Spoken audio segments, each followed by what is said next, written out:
kembali lagi di Tim Ngobrol. Akhirnya episode selanjutnya pasti udah kangen ya sama kita.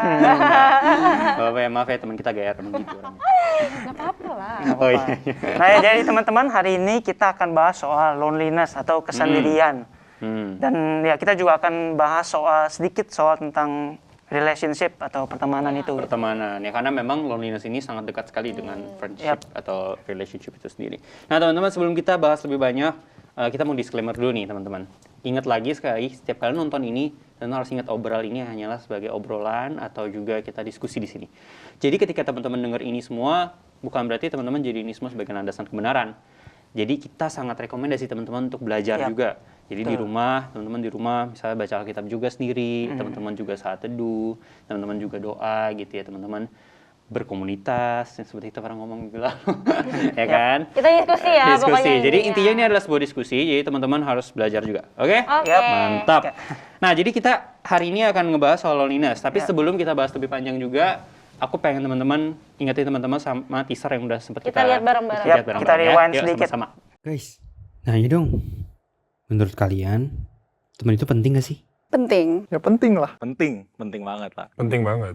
Kenapa punya teman itu penting? Lu nanti kalau udah gede tuh bisa jadi relasi buat lu di dunia kerja. Soalnya temen itu kayak membantu kita pada saat kesulitan dan dia selalu ada gitu bersama dengan kita gitu. Ya dengan adanya teman kita bisa berelasi, ya kita bisa sama-sama berjuang mungkin, bisa saling berbagi antara satu dengan yang lain.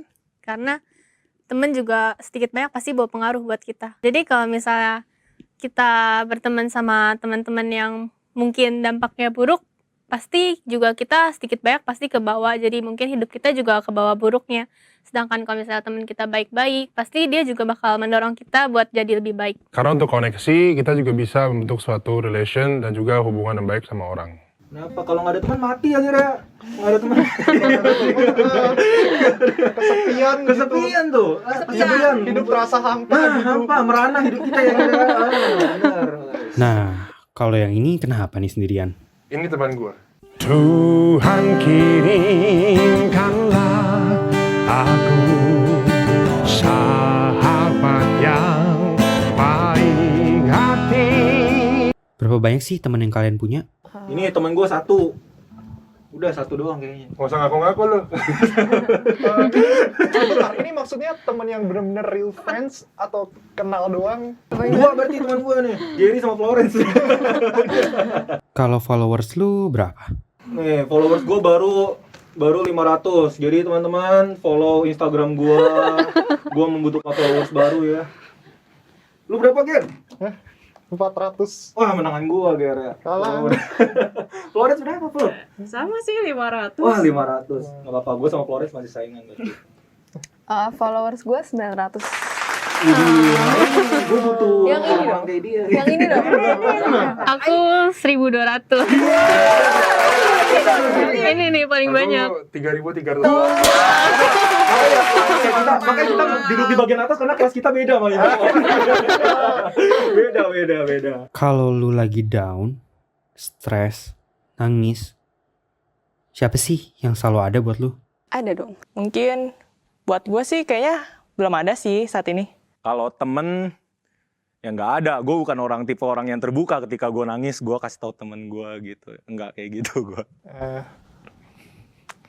Orangnya takut denger gak nih? Ada, namanya Jane. Gak ada, gue tidur aja. Mau nggak punya temen yang selalu ada buat lu? Mau banget sih itu. Mau banget sih sebenarnya sih, kan berharap banget ada satu temen yang selalu ada buat gue sebenarnya. Mau. Temen seperti apa sih yang lu harapin? Yang bisa nerima gue apa adanya. Kalau gue ngoceh ya nerima aja, dengerin aja. Ya temen yang selalu ada buat gue di saat gue sedih, di saat gue seneng, di saat gue lagi jatuh ataupun di saat gue lagi berdiri, ya dia selalu ada buat gue. Dia tidak pernah meninggalkan gue sih. Teman seperti itu yang gue harapin sebenarnya. Temen yang bisa dengerin curhatan gue dan kasih solusi, itu yang penting sih. Kalau nggak ada solusi, nggak ada penyelesaian. Tuhan kirimkanlah aku sahabat yang baik hati, yang mau mendengar curhatanku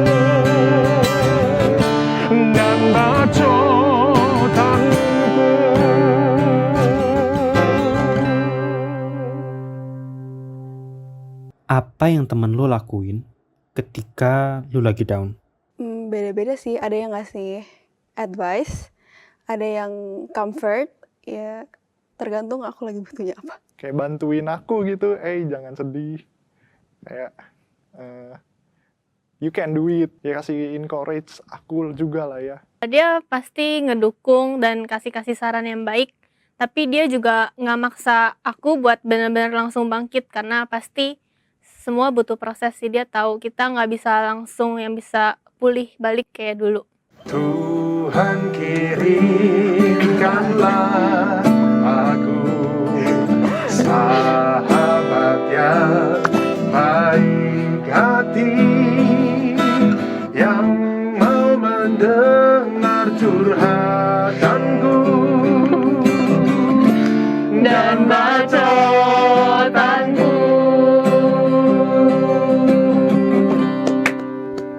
Ya tapi ya mereka ya baik lah. I mean bisa diandalkan lah. Oke. Oke, terus. Ternyata banyak ya, maksudnya dari teaser itu ngasih lihat kayak Ya. ternyata banyak followers yang maksudnya ada dari ratusan maupun ribuan, mereka pernah ngerasain si loneliness ini. Betul. Hmm, Even jadi- yang mungkin hanya ratusan saja gitu, Ya. yang which is sebenarnya ratusan itu cukup banyak loh. Cukup. Tapi mereka merasa bahwa ya tidak punya real friends, tidak punya teman yang selalu hadir untuk mereka. Dan di sini benar-benar jelas banget nyata bahwa fame itu atau ketenaran itu Ya. sebenarnya tidak memastikan seseorang itu pasti tidak ngerasa lonely. Iya. Yap. Bisa jadi orang yang fame ngerasa lonely gitu ya. Dan di video teaser kemarin juga dikasih lihat bahwa ada beberapa yang mungkin followernya banyak, tapi masih Ya, ngerasa sendiri kok. betul, betul. Dan juga ada orang yang punya follower banyak tapi nggak ada real friends-nya, Ya. nggak ada teman-teman yang asli buat dia, yang benar-benar real buat dia. Jadi begitu. lebih tepatnya kayak ya angka itu nggak menentukan ya, betul. menentukan. Betul, betul. Jadi karena kan sekarang kita udah menjadikan angka di sosial media itu sebagai standar gitu. Ya, kan. bener banget. Kita harus ingat lagi kalau ternyata ya angka itu tuh atau fame itu ya bukan Ya, apa-apa. it's nothing. Hmm. Nah, teman-teman, balik lagi ke tema yang kita akan bahas. Sebenarnya dari lo orang ya gitu ya, apa sih yang lo orang rasain gitu ketika lo orang lagi lonely misalnya? Hampa Hmm. dan kosong sih kayaknya ya, kayak perasaan tuh kayak kosong, kayak ada yang kurang gitu loh, kayak iya nggak sih, kayak walaupun misalnya kadang kalau misalnya aku kadang pernah gitu ya sama teman-teman lagi rame-rame ngumpul, walaupun lagi rame-rame ini physically rame-rame, tapi ngerasa kayak kok gue sendirian, kok Ya, kayak left out gitu. Itu sih kalau aku, menurut aku. betul. Sekarang lagi kosong? Enggak? Enggak dong. Gitu ya, bapak-bapak, ibu-ibu. Oke, Nah, kalau lo? Kalau menurut gue sih sebenarnya lonely itu apa ya? Lu pernah gak sih ngerasain kayak lu pergi, terus lu ngerasa happy, Yap. kemudian pas lu pulang, lu kok kayak happy-nya itu nggak nempel gitu. sesaat aja. gitu. Sesaat aja aja, gitu. pas at that moment At gitu. that moment aja gitu, at that moment ngerasa wah euforianya luar biasa gitu. Kayak wah seneng banget hari ini, pas pulang kayak hidup gue berat ya, kalau gue kayaknya worthless. Ya, ya. Bisa juga, bisa Betul, betul, betul. Tapi ada juga ya beberapa dari, ya gue pernah dengar cerita teman-teman gue juga yang, ya ketika dia lonely itu akhirnya dia merasa bahwa, ya seakan-akan kayak nggak punya tujuan hidup gitu. Kayak, desperate ya kali ya. desperate, tanda kutip gitu. Menarik sih. Tapi memang begini sih, kembali lagi kita udah tahu nih. Jadi kita nggak perlu menerka-nerka lagi sebenarnya gue lonely apa enggak. Jadi teman-teman kira-kira begitulah ya. Yang dirasain kita dari pengalaman kita sendiri juga saya seperti itu gitu. Dan pertanyaan sekarang, kenapa sih? Kenapa kita bisa gitu ngerasain lonely?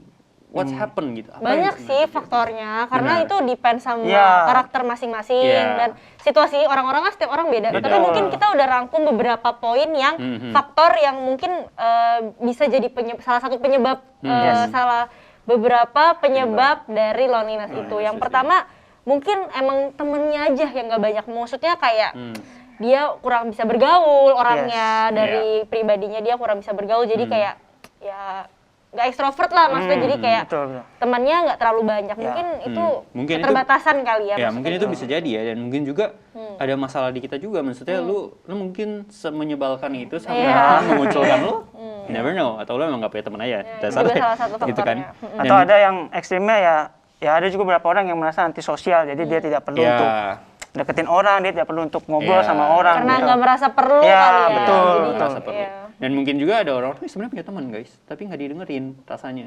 Kayak tahu nggak sih yang tadi Bella bilang, berasa left out kan? Berasa left out itu kan bisa jadi bisa jadi ada obrolannya nggak nyambung. Tapi bisa jadi dia ngerasa nggak didengerin. Mungkin juga. Soalnya ada orang ngerasa tetap didengerin nih. Tapi kayak setiap kali bercanda mereka nggak nyambung gitu kayak nggak sefrekuensi. Iya, nggak sefrekuensi. Benar. Itu nggak sefrekuensi juga gitu.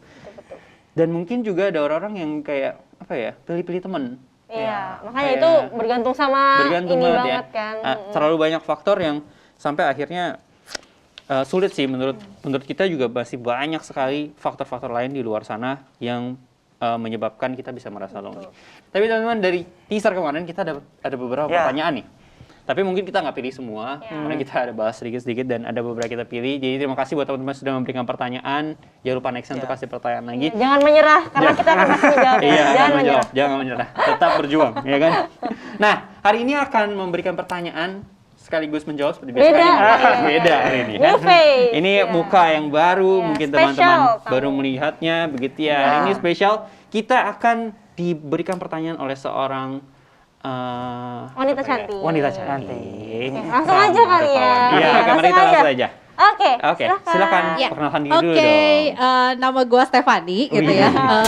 Saya juga udah ngehampa loh sama. Oke, hari ini gue akan ngajuin 3 pertanyaan buat teman-teman dari Anchor di Obral. Yang pertama pertanyaannya, bagaimana melepaskan diri dari teman yang toksik? Atau bagaimana kita tahu hubungan pertemanan ini sudah nggak sehat? Oke. Ini menarik sih, pertanyaannya sangat menarik. Tapi mungkin kita coba ajukan ke Cici Stefani terlebih dahulu. Kasih pendapat. Yang pertama ya, kalau menurut gue temen yang toksik itu adalah temen yang akhirnya membuat kita di dalam sebuah komunitas itu terbagi-bagi. Menurut gue ya, ini dan membuat kita jadi seorang yang tertekan gitu, terintimidasi gitu. Jadi gue merasa kalau temenan udah kayak gitu, udahlah nggak usah diterusin gitu ya.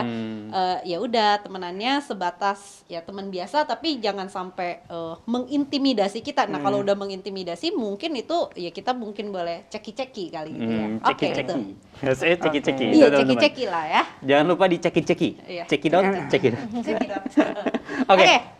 Oke, jadi sebenarnya ini menarik sih, menurut gua menarik, tapi kita nggak akan bahas terlalu dalam gimana ya teman-teman ini, tapi karena memang kita sadari toxic friends itu bisa membuat kita merasa lonely. Bisa juga. Tapi untuk topik ini kita akan bahas lebih banyak lagi nanti di episode selanjutnya. Nah, tapi sebenarnya gimana nih? Sebenarnya gini, ada satu hal kemarin setelah kita bahas kita ngobrol-ngobrol sedikit soal ini, sebenarnya satu hal yang menarik nih teman-teman. Yang menarik adalah toxic people dengan hubungan yang tidak sehat itu tidak tidak selalu ketika hubungan lo tidak sehat itu toksik, dan tidak selalu toksik itu tidak sehat. Bukan. Toksik pasti tidak sehat, tapi tidak sehat belum tentu toksik. Oke. Kenapa bedanya? Kalau menurut gue ketika lu merasa itu toksik, itu pasti tidak sehat. Lu pasti ngerasa ada yang salah nih dengan ini. Tapi ketika tidak sehat lu belum tentu berasa. Contohnya misalnya nih, contohnya lah Bella berpacaran dengan Disa, misalnya begitu. Mereka saling sayang, sayang banget. I love you baby, gitu kan. Tapi orang-orang bilang lu kayak gini-gini segala macam. Disanya awalnya dari orang yang sangat sabar, orang yang ramah, sama temen-temennya super care. Jadi orang yang cuek bebek, cuek ayam, cuek bebek, terus orangnya jadi gak ramah lagi, orangnya jutek setengah mampus gitu. Nah itu ada ada yang salah gitu. Orang melihatnya salah, tapi dia nggak berasa. Iya, dia nggak apa-apa. Gue ngerasa fine kok dengan hubungan gue ngerasa sayang sama pacar gue gitu ya. Tapi memberikan dampak yang tidak baik. Jadi poin utamanya kalau menurut gue nih, ketika tadi yang C-Step juga bilang bagus banget ya, bahwa dalam satu komunitas dia salah satu alasan kenapa jadi terpecah-pecah gitu ya mungkin. Tapi ketika dalam hubungan kita sendiri gitu ya, itu buat gue ada satu efek negatif dalam hidup kita yang mungkin bukan kita yang lihat, mungkin orang lain lihat, tapi mungkin juga kita berasa secara sadar tidak sadar sih, karena susah ya kalau negatif impact, karena kita pun nggak tahu. Terkadang kita belum tentu tahu kan, kita berubah tapi kita nggak ngerasa kalau itu negatif. Jadi emang harus orang yang jadi emang agak rancu banget, tapi kita Betul. harus bisa reflect diri sendiri gitu kayak ya kita di toxic relationship atau enggak gitu. Nah, yang menjadi pertanyaan selanjutnya adalah then how? Gimana cara kita bisa lepas dari itu? Menurut lu gimana, Dis? Ya tadi kita udah jelas sekali bahwa ya sebenarnya indikator yang paling mudah adalah untuk melihat bahwa ini hubungan yang tidak sehat adalah tadi kan sudah jelasin panjang lebar bahwa ya ini kan memberikan memberikan efek yang negatif gitu ya, memberikan efek yang tidak baik buat kita, misalnya dari yang sabar jadi pemarah, dari yang rajin jadi malas. Maka itu sebenarnya ya penting banget tadi benar tadi udah sedikit jelasin Bella bahwa ya kita perlu untuk berdiam diri dan refleksikan hidup kita sebenarnya untuk lihat ya gimana sih hidup kita, gimana sih hubungan kita dengan orang dan ya it's very important to self reflection sih. To take time sejenak untuk lihat Betul. dari kita. Dan menurut gue kembali lagi itu pilihan kita sih. Kayak maksudnya lu mau gimana? Lu mau stay di situ? Kita mau bilang kita nggak punya hak untuk bilang lu harus lepasin atau lu harus tinggalin gitu. No. Tapi ya itu pilihan lu. Lu mau gimana? Lu mau lepasin atau mau gimana? Tapi kembali lagi, Cistap tadi udah bilang bukan berarti ya kita musuhan gitu. Ya saran aja sih, saran aja bahwa ya semuanya balik lagi ke kita ya, sih, balik keputusan lagi ke kita secara pribadi gitu. Betul. Nah, tapi kita udah nih pertanyaan ini udahlah sampai situ aja. Episode berikutnya kita akan bahas selanjutnya nanti ya, lebih banyak lagi yang bisa dibahas. Betul. Lanjut ke part 2 guys, makin seru.